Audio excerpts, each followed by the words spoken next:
Hi, I'm Mike Christopher Jr., driver of the Eastport Feeds, PT Watts, SK Modified number 82.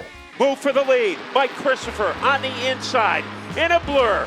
New leader, Mike Christopher, the fourth leader of the event. I think it's pretty obvious what got me into racing. I come from a racing family, been going to the racetrack ever since I was a little kid, up and down the East Coast, watching Ted race, and my dad too sometimes, and just going to the track every week and falling in love with the sport. So I started racing go-karts at Stafford in 2010, worked through those, Tiger A and Junior Outlaw, going up to Waterford Speed Bowl with Legend Cars and also Stafford. And we actually raced different tracks around the country because it was a national series. Went out to Vegas and Virginia and different places. That was definitely a lot of fun. Once that was over, just went back home and racing. I guess what I grew up watching was SK Modified. It's been in there since 2015. Driving a race car in general is just very exciting. The fact that you're driving around at a high speed with other people driving around at pretty much the same speed, and racing door to door, and gets your heart racing still and gets you excited, and that adrenaline rush happens, but it just becomes more normal. My favorite win would have to be the All-Star race at Stafford from this year.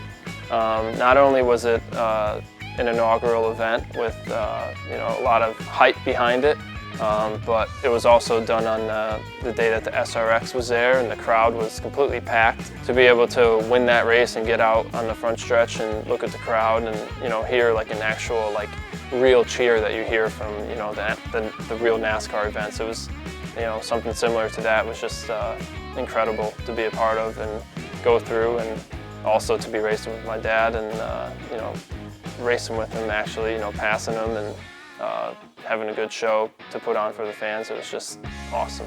I think Todd Owen and I get along pretty good on the track. We get along off the track too.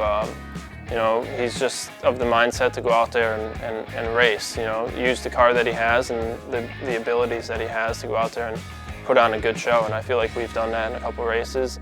I wouldn't say I'm very aggressive. I think if the situation comes down to it where you need to be, then yeah, you got to do what you got to do. But I'd rather spend time to try and set up a pass and make it a good show. There was one time when my first win racing with Ryan Preece, and my old man came on the radio and started yelling at me for something, and while we were racing under green flag conditions, I was yelling back at him. So I was pretty teed off at that point. So. What's your favorite thing about racing in general? Winning.